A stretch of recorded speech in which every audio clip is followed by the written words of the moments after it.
Waiting patiently, a viper fish. Special light-producing organs on its head entice prey towards fearsome teeth. Strange yet deadly jelly hunters also live here. Most simply drift, trailing tentacles loaded with lethal stings. Others, propelled by lines of beating hairs, glide gently through the darkness.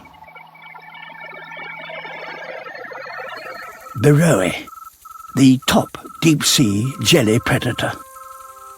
They actively hunt other jellies, like this ctenophore.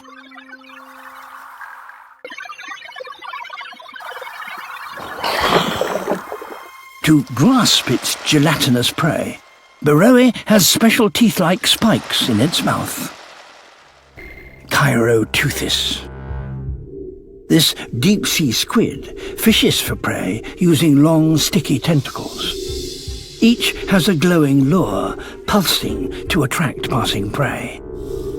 A gentle twitch adds to the temptation.